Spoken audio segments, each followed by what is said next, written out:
jirra jirtu akkam jirtu kun ka daawwachuu jirtanii waan keenya shoodha keessummeessi keessa ana wayyeessadha harka fuune nooroo fuluman jirtanitti nagaan kiyya isan haara qabuu saniin jedha.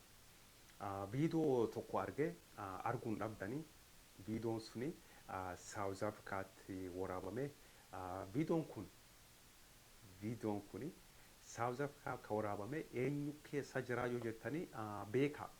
beekan kenna South Africa deemee ture. Fakkeessituun sobduun hattuuni eessa deema South Africa deeme South Africa kibbaa deemaa ture nama sobuu fi deemee ture eeyyee deemedha maarree inni naaf ta'e jedhu bara amma namooti tokko naaf ta'edha maarree akkas jechuu fedhu hattuurraati maali naaf ta'a sobduu hattuu irraati fakkeessituu irraati dhugaa maal irraa naaf ta'a hattuu ta'uu feeta dhugaa milaala itti herrega jira maal irraa naaf ta'a nama hattuu ani hattumaan taanee jedhee nama hattuu inaafa hattuu Jawaar Maamedii agan beekutti. As far as I know, sobduudha, hattuudha, fakkeessituudha. Kan irraati maani naafa namni dhugaan an maani naafa. Jeelasi taatee sin jiru namoota tokko. Inni naaf ta'e maarree sin jedhu. Akkamiin inni naaf ta'e nama magaalaa tokko wajjin hin jiraanne. Eessatti tola garteedha kan naaftu. Anyways,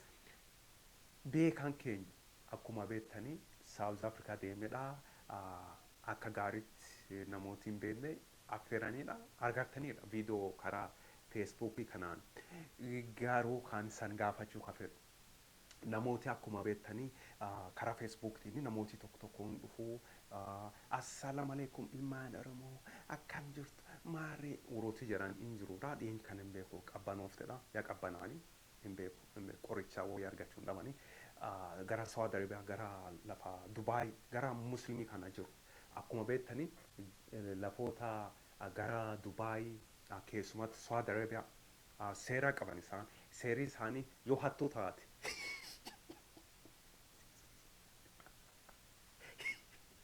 Saudi Arabia dhugaa isaanii jedhe hattuu yoo taate maal akka nam godhan hin beektu arguun dhabdan viidiyoon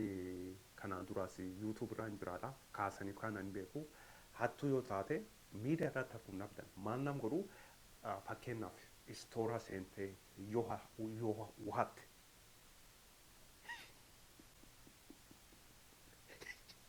yoo hatte maal godhu harka qabanis raati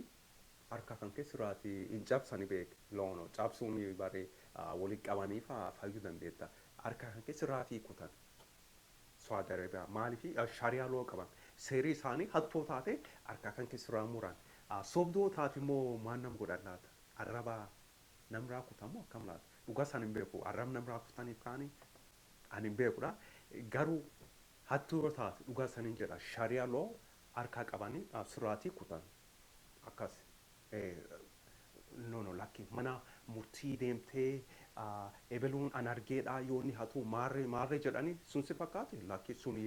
gadaadha bara sisteemii Oromootidha. Seera Oromootti mana murtii dhiyaattee namni argee isaadha kan nyaatee kanaadha argeedha jedhee maal jedhee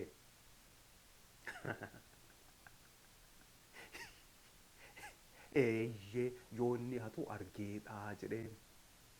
waa akkasiin murtiin kana qabu. Harkas namraan kutan beek. Gada sisteemii seera Oromootti hattuu yoo taate akifeetu yoo hatte dhugaa harka namraa muruu takkaa dhagayaan hin beeku. Arrabas namraa kutuu yoo sobduu taate arrabas namraa hin kutanii harkas irraa muranii hin godhani. Seera gada sisteemitti seera Oromtichaatti arrabas namraa kunnuunu harkas namraa muru suni warroota shariyaa loo jedhan Saudi Arabiyaatti kan godhan sun. Saudi Arabia keessa harkas irraa kutan yoo hattoo taate. In beekaga kanaafi in deemuudhaan of gaafadhame warrootiin jiru mooti assalamu alaikum ilmaan oromoo jettu sun affeeruu isa affeeruun dhabanetteeti affeeraniidha yoona yeroo baay'ee sheekotiin hedduun nu bira kootii maal jedhanii affeeraniidha yoon kun immoo yaada kiyya dhugaa sanin jedha beeka Jawaar Mahammad maqaa milhaadhaan Jawaar Mahammad Jawaariin maqaan kuni research godhee maqaa magaalaa tokkooti maqaa gaariidha Jawaar Mahammed maqaa Mahammed immoo akkuma beektanii Mahammed namoota hundumtu beeku Jawaar Mahammed maqaa bareedaa akkasii qabaate Saudi Arabia maaliif maal sodaata deemu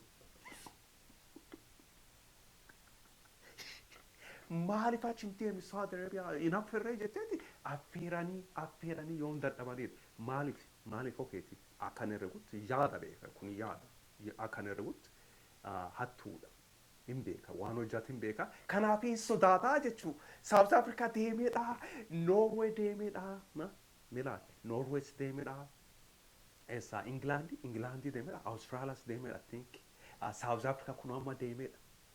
maalti saafi Ameerikaa keessa deemeedha I don't know Canada deemeedha maybe Canada illee deemeedha fuula hundumaa deema garuu Saudi Arabia namooti baay'een ka jiran ka isa affeeran assalaamu alaikum ka jedhanii assalaamu alaikum ilmaan Oromoo warrooti jedhan ka jiranii sheekoti meeqa ka jiran achi hin deemu hin beekan hin sodaata waan sodaat qaba dhagaa maaliif hin beektu hattuudha gaa waan biraa maaliif hattuudha Saudi Arabia immoo yeroo silee yeroon guban lakki seeraa dhiyaate maaliif sirraa kutuudha harkaa kan kee kanaafi waan hojjate beeka waan hojjate beeka sodaatudha waan hojjate beeka kanaafi Saudi Arabiyaan deemuu jechuun kunoo hattuun keenya beekan keenya South Africa deema lafa hundumaan deema Dubai deema maybe Dubai deemuu fa danda'a maybe affeera warrooti Dubai jiraatan namooti Dubai jiraatan ni namta kana ni affeera kan biraa fa'aatu danda'a Saudi Arabiyaan yaatuuti affeeranii dadhabanii abdii tutatanii lafa taatee Saudi Arabiyaan harkaan assalamu alaikum warroota Saudi Arabia jirtanii namicha kana affeertanii muti yes of course affeeranii maal jedhanii I think abdii kutatanii abdiin kutatina maybe deebi'aati affeeradha yoo rabbedhe guyyaa tokko maybe dhufuu danda'a garuu I don't know maal akka godhan hin beeku informationii qaban se maybe warreetti poolisii Saudi Arabia akkinni hattu taa'ee karaa yuutuubii kanaan maybe informationii qabaachuu danda'a namooti achi jirtan Saudi Arabia ka jirtan namooti Oromoo uffatti arrabsu maali honneettan kan of eeggadhaa san jedhan yes of eeggachuu san feesisa namooti hin beektu warrooti eenyu obbo Laggasaa Deetii eeyyee am qabbanoftanii muti very good of eeggadhaa san jedha beeki maaliif jettanii karaa imbaasii Saudi Arabiaatiin karaa imbaasii Saudi Arabiaatiin feesbuukii keessan tokko tokkooni bakka biraa nam geessu tokko tokkooni Saudi Arabiyaa karaa imbaasiitiin akkasii dhagaa qophii waan keenya beekaa keenya Saudi Arabia maaliif hin deemne maaliif hin deemne jettanii yoo beekuu feetanii gaa herrega kiyya gaa kunoo sanii qoodeedha sheerii sanii godheedha herrega kiyya kunoo beekan maaliif Saudi Arabia hin deemne yoo jettanii Dubaay gara lafoota Arabaa kan maaliif hin deemne jettanii sodaateet gaa waan hojjetamarra beekuu fi hattumarroo ta'eef hin deemudha kanaafi kunoo gaa sanii qoodeedha yaada kiyya yaadoo qabaatanii yaada keessan sanimmoo asii jalatti manxarsuu dandeettanii naarrabsitanii immoo asii jalatti yoo manxarsitanii maal akka taatan beektu dilliitii taataa jechuun achiitii isaan hin baddaa jechuun. Anyways galatoomaa saniin jira yeroo keessan fudhattanii waan keenya waan daawwattaniif galatoomaa horaa bulaa ulfaadhaa yeroo biraatti haga wal agarru nagaatti.